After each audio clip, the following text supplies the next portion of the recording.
is a spiritual deity. Freedom and liberty and justice shall fight for you. When you fight for freedom with all your soul, take it from me. This is Broadcasting Corporation of Biafra, BCB, the voice of the nation, the voice. And here is a special announcement from the leadership of Biafra government in exile. This is BCB. A very warm welcome to everyone listening to us today. And those of you who will be listening to this program after today on our YouTube channel. At this moment in time, a lot of Biafrans will be asking a lot of questions as we encounter very difficult moments. And people think about where our hope lies. What will happen to that noble cause, to that objective, to that focus of freedom and liberty that we know, that we deserve, that we genuinely seek, and we know is the only way forward for all Biafrans, whether you are at home or you are in diaspora. We come to a point where whether those at home or far away in other lands feel very disturbed about the direction of travel of our struggle. I believe there is still hope. I believe that what we seek is genuine and is the right thing. And therefore we must keep hope alive. And whatever we do, we must keep hope alive. There are very worrying issues we must not keep quiet about. Whether or not the world is listening or not, we must continue to be vociferous in calling some of these things out. When we say Biafrans, especially the Igbos, are facing existential threats in Nigeria, people are beginning to see that it's not a mere flippant talk or fear-mongering to in some way push the narrative of self-determination and Biafra exit from Nigeria. Every Tom, Dick and Harry can now see that that threat is real. It's not a joke. It's happening. In what was meant to be a free and fair election, Igbos came out in numbers and voted for Labour Party in Lagos State, for example. They were attacked viciously, beaten up, harassed, in some cases killed.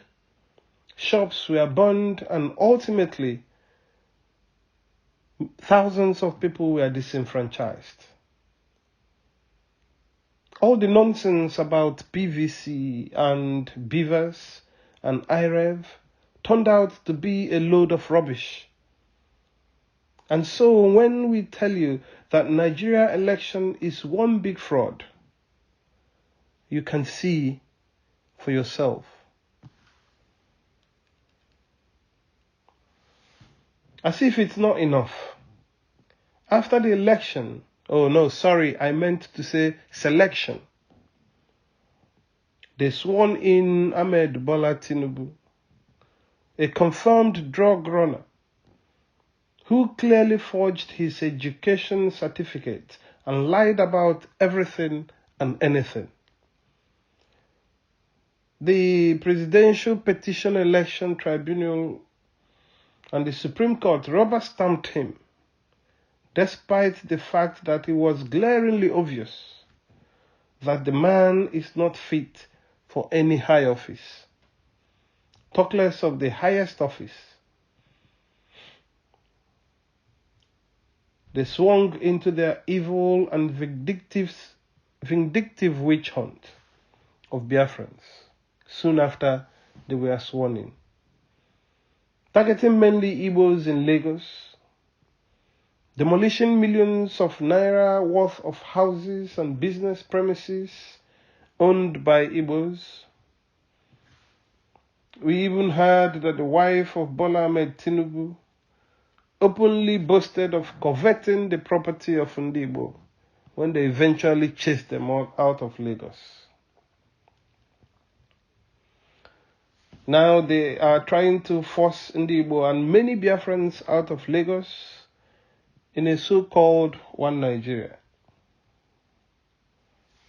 In the same token, all 5 seaports in the southeast are shut down. No fully functional international airports. Well, nobody should tell me about Enugu or Port Harcourt airports, because you can call an airport. You cannot call an airport that receives only 1 or 2 international flights a day, or in the case of Enugu, 2 or 3 Ethiopian Airlines a week, a truly international airport. They are not, by all standards. Meanwhile, while talking about the airports and air travels, can I appeal to our brother Mazi Alan Onyema, the chairman and owner of Airpeace, to take a moment and think about the fares he is imposing on his people, charging up to 266,000 naira one way on Lagos, Owerri and Abuja, Owerri routes, while charging considerably lower for northern routes, which are far longer in terms of distance.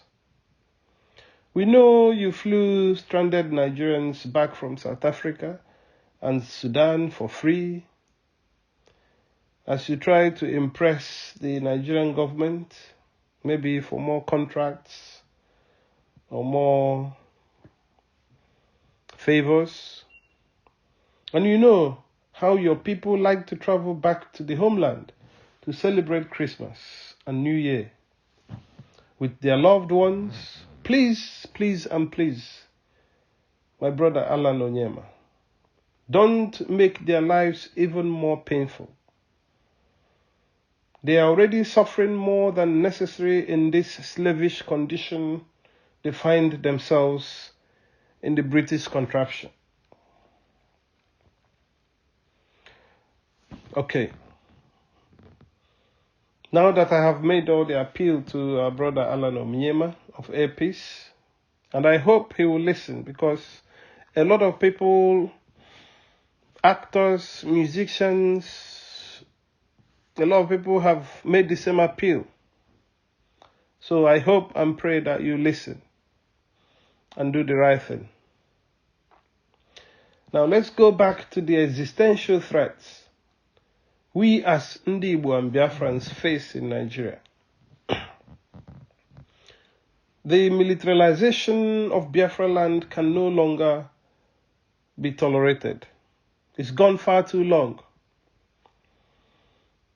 You don't want Igbos in Lagos, yet the only seaports are in Lagos, through which they can bring in their goods and clear them. And Igbos are businessmen and women, predominantly. And to transport their goods from Lagos to the east, they have to endure multiple military and police checkpoints. And these checkpoints constantly extorting money from them, which in turn drives prices of goods up to the roof in Southeast. the people who are already poor and suffering, who have to endure these price rises on a daily basis. It is incumbent on Biafrans from the southeast, especially Igbos, who are business owners, to do all in their power to invest in Igbo land, create more jobs, compete hard to drive down prices. In some cases, especially during festive periods, when Igbos travel in their droves to their homeland. If Alan can bring Nigerians back from South Africa and Sudan for free, he can equally do sales promotion for flights from Lagos, Abuja to Owerri, Enugu, Asaba, Anambra airports. Cut the price in half. Do a deal, do sales promotions, Christmas bonanza for your people. Half price flights from Owerri to Lagos, from Abuja to Owerri, to Enugu, to Asaba. The flights will be full, and you will make your profit. There is nothing more important for us at this time, leading up to Christmas, than to increase our demand for the release of our brother, Mazi Nnamdi Kanu. Every leader in Igbo land, political or traditional or religious, must now lend their voice to condemn this monumental injustice by the Nigerian state against our brother and son for an offense he's not guilty of.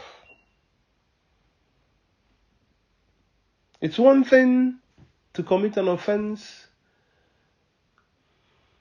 and to face justice for it and to be punished. It's another thing to be punished wrongly when you have not committed any offense. The courts found him not guilty, discharged and acquitted him, but the Nigerian political leadership, from Buhari to Tinubu, have failed to listen, to obey their own courts, and continue to keep Nnamdi in detention. Against international human rights conventions, and the world, especially Britain and America, are keeping quiet. So we mandate every leader in Igbo land, whether you're a political leader, a traditional ruler, or religious leader, you must raise your voice and condemn this injustice and demand that Nnamdi must be released to his family. It's time for the Ohaneze Ndigbo to stand and speak boldly. It's time for Ali Igbo Development Foundation, ADF, World Igbo Congress, stand up and speak out. The Catholic and Anglican bishops, all traditional rulers, stand up and speak up against this injustice. An injustice to one of us is an injustice to all of us. All political leaders. That's if we have any political leaders at this present point in time. Maybe there are a few. We can mention very, very quickly a short list of leaders we think are still what the paper their names are written on. Arguably, Alex Oti. It's still early days. We're still watching. Chukwuma Soludo is still early days. We're still watching and hope that the prof will live up to his billing in terms of standing up to what is right, to human rights, to justice and equity, to defending his people and speaking the truth. Enyina Baribe, we must add, has been the lone voice for a very long time. and maybe a handful of others would really you need to raise your voice and really give the federal government under Bola Ahmed Tinubu an ultimatum to release Kanu immediately, or the entire Southeast will pull out of Nigeria. We will, in time, pull out of Nigeria. Maybe. But not releasing Kanu before the 25th of December. Every woman must rise up and demand that we pull out of Nigeria. This injustice and wickedness against Nnamdi is an injustice and wickedness against every Igbo man, every Igbo woman. I therefore do not see why every Igbo man or woman will not rise up and demand the end to his incarceration. It must end. How long are we going to continue in servitude under Nigeria? 8 years of Buhari and potentially another 8 years of Tinubu will totally destroy Southeast. The economy of the Igbo man, of Biafrans, any social, political existence, psychologically, Biafrans will be damaged after another 8 years of Tinubu. We will be completely annihilated. I heard very recently the Joza and Asare Dokubo are complaining. Why are they complaining? Why should they complain? After stabbing the rest of us in the back and campaigning and voting for Ahmed Tinubu, thinking when he gets into office, he will favor them over and above their kith and kin. We will let them cry and cry a full bucket. This is still morning time. The afternoon and evening are yet to come. A time is coming,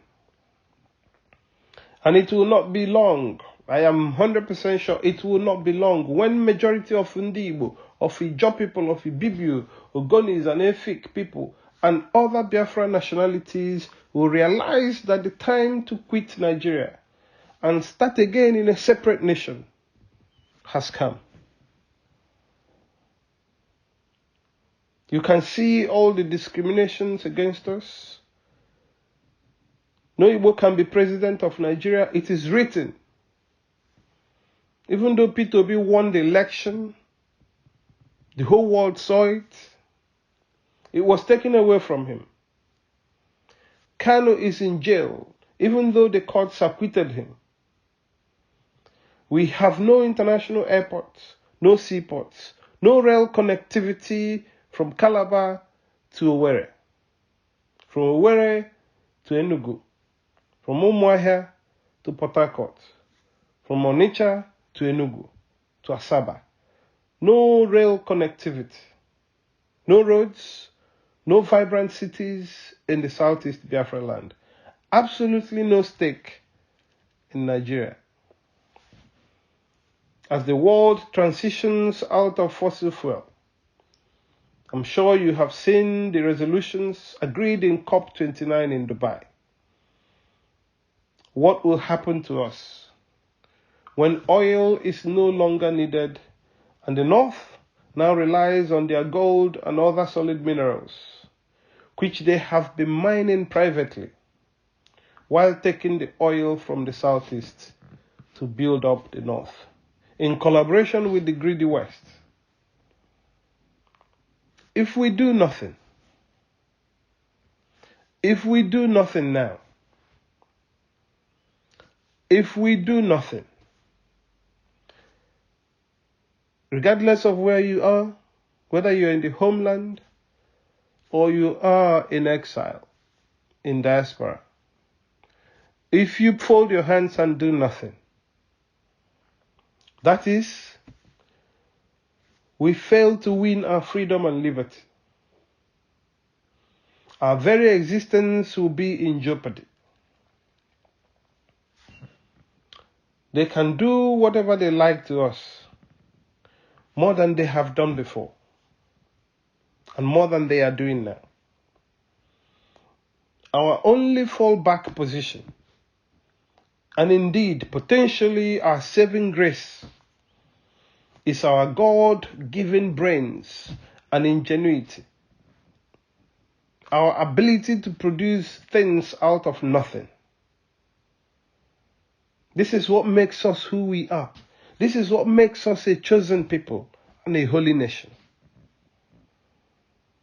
But it appears to me, sadly, that we are the ones holding ourselves down. Just take a look at the so-called politicians that we have in the Southeast. Very gullible, very selfish, only interested in their pockets, insatiable in their gluttony and shameless desire for material things, to the detriment of the interest of their people. Who gave them the power in the first place? They forever continue to collect money from their paymasters and shamelessly do their bidding. You just have to look at social media and the news to see the pathetic drama playing out in River State. Nyesom Wike, he says he's not Igbo, but his name is Wike. So shameless and mannerless. He thinks money and power are permanent. I think it's time somebody tells him that power and money are indeed transient. They do not last forever. And when the chips are down, I am sure he will run back home, shedding crocodile tears, claiming again to be an Igbo, and seeking forgiveness and asking for help. That day will come, and that day we will say good morning to him, because he will only be waking up at that time. And the same goes to Zodema in Imo State. They forget so quickly. But time and karma will always catch up with them. This situation cannot persist. Something must give. It's either the people finally rise up and demand freedom and change, or they perish forever. It will be one or the other. And as sure as God is on the throne,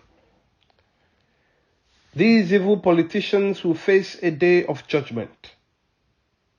Quote me, they will face a day of reckoning.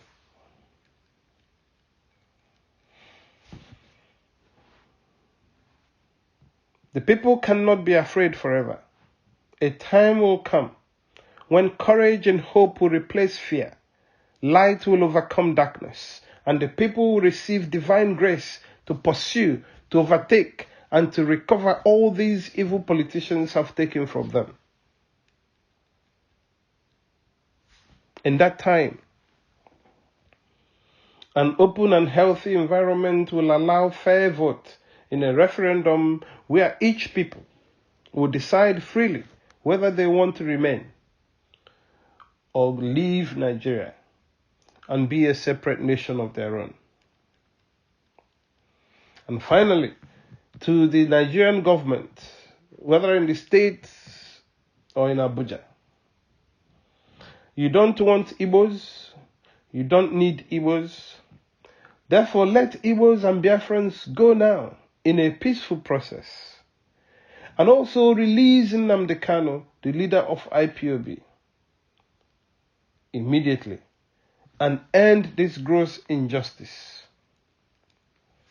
Biafra government in exile will continue to pursue Biafra self-determination through a peaceful and diplomatic fashion. We condemn all forms of violence against our own people. We condemn all forms of violence against law enforcement agents, and against all people. We cannot go about withdrawing from Nigeria in a violent fashion. There are instruments internationally and locally of peaceful transitions that we will continue to seek and employ. And therefore, we condemn all forms of violence. And those who are engaging in violence, we demand that you stop. We encourage all Biafrans to go about their business peacefully as normal, every day of the week, Monday through Sunday, without fear. And if you do, I promise you that without fail, we will continue to work day and night. And by the grace of God, we shall reach our destination in our lifetime. Thank you all, and may God bless you. May God bless our nation, Biafra. Thank you. This is the Broadcasting Corporation of Biafra, BCB. Fellow Biafrans, this is Rosama, and this is BCB. The agitation for Biafra's freedom did not begin today and may not end today.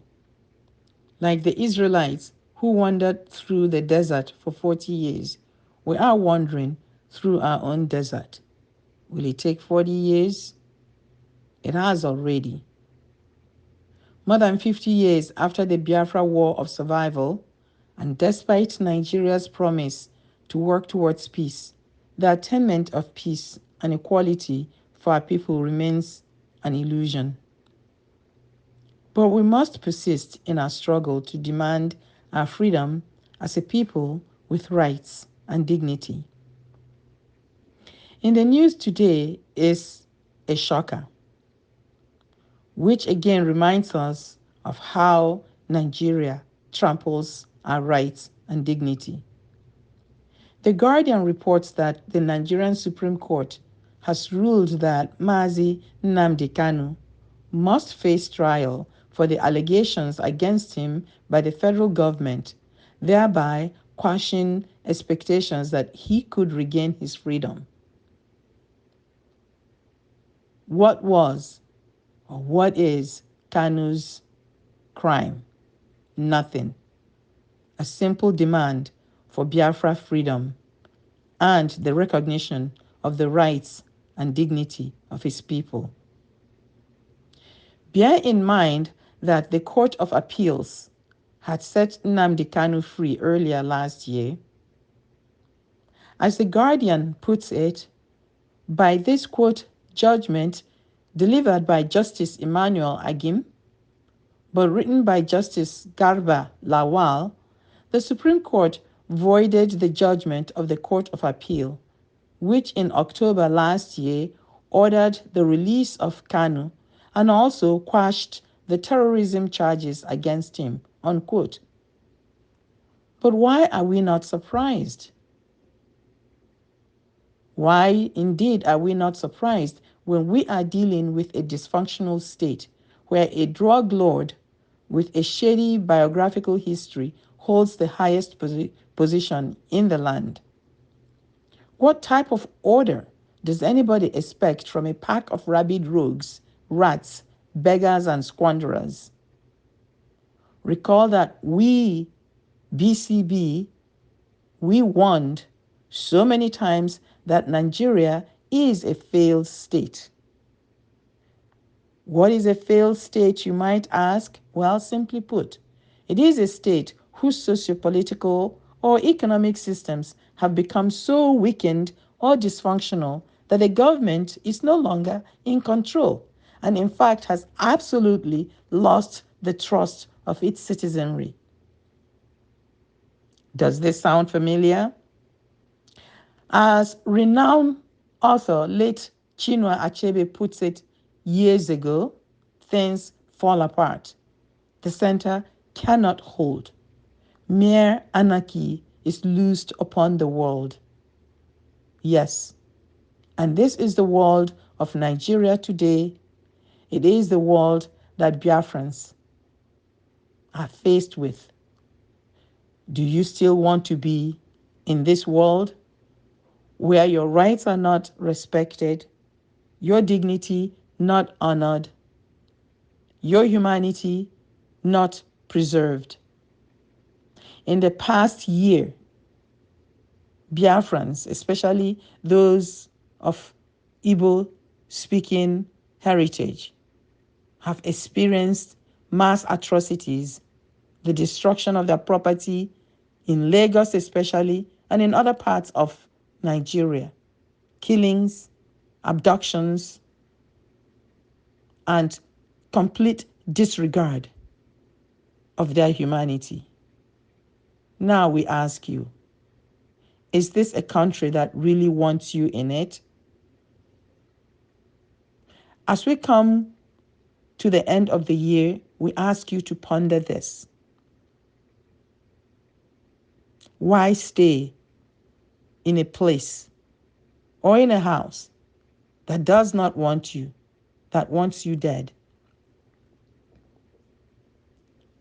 We call all Biafrans home, and we ask you to join us to fight for Biafra freedom, not through violence, as so many people or a few charlatans who describe themselves as leaders have been calling, but through a carefully constructed